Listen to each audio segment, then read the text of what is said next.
Welcome to Module 2. You as a speaker. Why start with you? Well, before we dive into outlines, delivery, audience adaptation, we start with the person doing the speaking. That's you. Your success as a speaker doesn't need to rely or begin with a script. It begins with presence, credibility, and an awareness of how you already come across to others. You don't have to become a speaker. You already are one. This section helps you build identity with intention. You don't need to find your voice. You need to stop silencing it. I had a student who was silenced, scared to speak, didn't know what his voice was. And so what he did, probably as a crutch, he started writing bullet points to enhance a few things he was going to say on a whiteboard that was on wheels in the class. And it worked. And he was able to quickly write something to get a point across. And the audience sort of engaged. But what happened is he became more polished at it, and it became this sharp tool that he was using by a couple speeches in. The rest of us, we're looking forward to it. We're leaning in. We're waiting to see what he's going to do for us. By the end of the semester, he was rolling that whiteboard around and flipping and having different colors, and it became his unique voice. Find your voice. It's in there. Self-awareness. It is truly a superpower.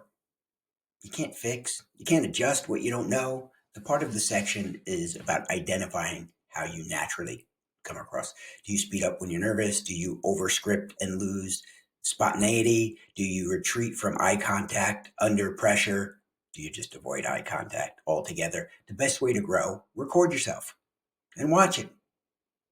See what you do, what you don't do. Be honest with it. Check out yourself in a mirror. I'm going to ask you a question. I'll do a little challenge with you. Write a script, whatever, 30-second speech, and go in front of a mirror and start and practice. How long do you think you're going to get before you stop and start over and then stop and start over? So you're not even going to get a fraction of a second. What's going to happen is you're going to have a speech, you're going to have your notes down. This is mirror. You can be like, okay, let's go. And then you turn to the mirror and immediately you're like, I don't like the way I was turning. And then you're like, I don't like the way my collar was. And then you're going to be like, I feel like my mouth is different. And then you're going to get a little further and you're going to say a word and you're going to say, no, that doesn't feel right. And so it's so illuminating, right? So we have to identify the things that maybe we want to work on, the things that are shortcomings for us. If you're not a comedian, don't be a comedian. It's a few times I still do this. I continue to do it. In a class full of students, public speaking students, I would put on a YouTube clip of Rodney Dangerfield. Yeah, I know. They're watching saying, who's Rodney Dangerfield? Just, if you don't know who he is, just YouTube him for me, will you? He's an old time comedian. So Rodney Dangerfield is a very powerful comedian because he is a masterful public speaker. He would fix his tie, right? And he would say, I ain't getting no respect. I can't do it. And it was powerful because he has a lot of things about him that would have what's called anticipatory learning, where we would look forward to it. We want to see what he's going to do because we knew what he did. He would lay the groundwork and we would look forward to it. However, it's difficult to do. This guy's been doing it for 60, 70 years, right? So he mastered it. So I would go around the class and I would have the students that would watch it on the screen. And I'm like, all right, you or you or you. And they would do one of a joke. What is his joke? They're like 5 seconds. You want me to try one? All right. I ain't getting no respect. No respect. I met a girl. She told me to come over. Nobody was home. I went over. Nobody was home. All right. All right. I think that's going to end up on the editing floor. Anyway, clearly, I ain't Rodney Dangerfield. I'm not a comedian. The class, when they did it, they realized they're not Rodney Dangerfield. They're not comedians. And so what does that do? That illuminated the fact that it's like, why do I want to mirror and mimic something else? I need to find out my weaknesses. And that points out there was a ridiculous, outlandish scenario where we pointed out and we were able to show like, hey, right, that's not something I'm strong at. So let me look around and my self-awareness and find something that is my strength. Find a niche that I can really dig into and capitalize on. All right, the foundation, credibility. Everything we're going to talk about in this short little slide is going to be repeated one way or another throughout in a different perspective because credibility is so important. But speaker credibility, it isn't granted. Even if you have a designated title as an expert in something, your credibility when you speak is not granted. It's earned and it's assessed constantly throughout your speech. So it's built on 4 pillars. First one is competence. Do you know your topic well enough to speak confidently? And we'll get deeper into that. Trustworthiness. Are you consistent, transparent, and clear about your intentions? Because if you're not, then the first thing where you're competent, that all of a sudden doesn't matter because they don't trust you. So you're well versed and you're highly competent. Doesn't matter. They don't trust you. That's all gone. All right. The other thing is likability. Do you seem relatable and audience aware? We're going to come back to that one in a minute. And then the fourth one here is dynamism. Are you engaged? Are you creating some immediacy with the audience?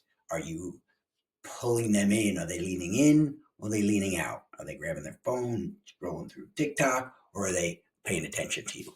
All right, so now let's go back to likability because that's the key figure in what's referred to as the halo effect. So this is what happens. If you like someone, they're a little bit more attractive. They're a little bit funnier. They're more trustworthy. They're more competent. And so that halo effect is that one thing you found them more likable. Boom, boom, boom, boom, boom. All those other things fit in. But if you take something on the outskirts of that halo and the likability in the center and you change them up and you find somebody credible, well, you also find them more likable. If you find somebody trustworthy, you also find them more credible. You also find them more likable. You find them more dynamic. So if you can get across some of these things, it's sort of like a snowball effect. People immediately lean in a bit more and they think more positively of all these other attributes around you. So just always remember likability and the halo effect. And you want to hit these points, boom, boom, boom, because it's going to snowball and other things are going to fall in place and you're going to be a much more impactful, persuasive speaker. Audience will trust an imperfect, passionate speaker more so than they'll trust a technically accurate but disengaged and speaker that has no connection with the audience. One thing in marketing we would always tell our staff all the time for years is emotion compels action. And so you got to remember that. You want to be likable, you want to be trustworthy, you want to be dynamic, and you want to be competent, and you want to get those emotions across because that is what's going to compel somebody to take some action, which might be to look at something from your point of view. Hey, get a pen and paper. We're going to do a little math. Passion plus purpose equals presence. You have to be passionate about something, and then you have to have a clear purpose. Put those things together, and now you have a strong presence, and that's what makes a powerful speech. So if you don't care about your message, your audience isn't going to care about it either. That doesn't mean that every topic will change the world. Don't even think that you have to have a topic that's that important. We'll get to that in a moment. It means just find a reason to care, personal experience, social relevance. Just find something to connect it that you can be passionate about and you can have a clear purpose and then you can connect with the audience. So passion fuels energy and purpose sharpens the content. Boring content doesn't exist. Only unmotivated speakers. All right, let's go back a bit to a topic that is not going to change the world. I had a student who was in this country for less than a year, spoke broken English, very, very smart, very understandable, but it was less than a year. And he was from China. So he did a speech on his mom's cooking or his grandmother's cooking. And he picked 4 or 5 dishes and he compared them to fast food Chinese here, Panda Express. He wasn't being critical or anything, but he did the speech on something that is not going to change the world.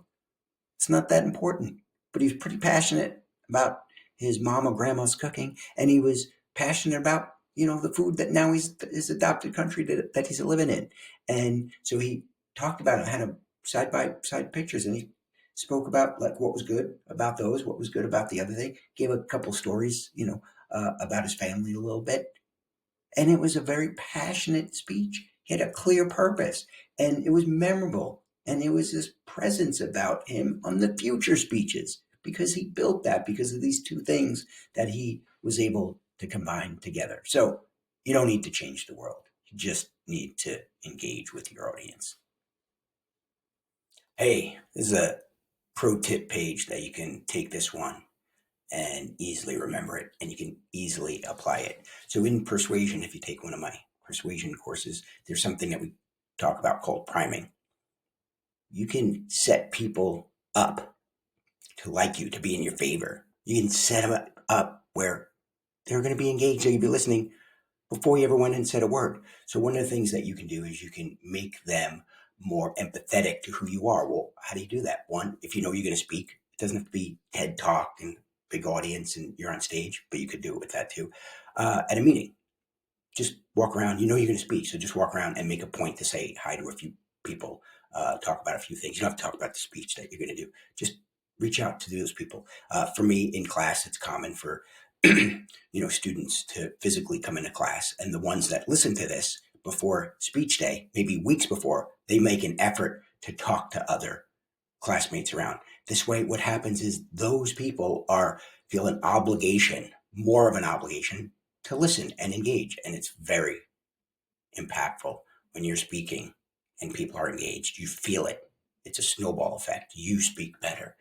You feel better. Your emotion comes through, your passion, your words flow out better because you see that they're engaged. So what you do is you go and you talk to the people beforehand, and you're going to create a sense of empathy, and you're going to create an enhanced connection with this audience. It's an easy thing to do, and it makes you more comfortable speaking because you just made a connection with them. Now you're speaking up there, and now when you're scanning the room, it's easier to look in the eyes of the people that you just spoke to. It doesn't have to be everybody, but it's a real great domino effect that helps the speaking engagement look like it's more relaxed and more powerful.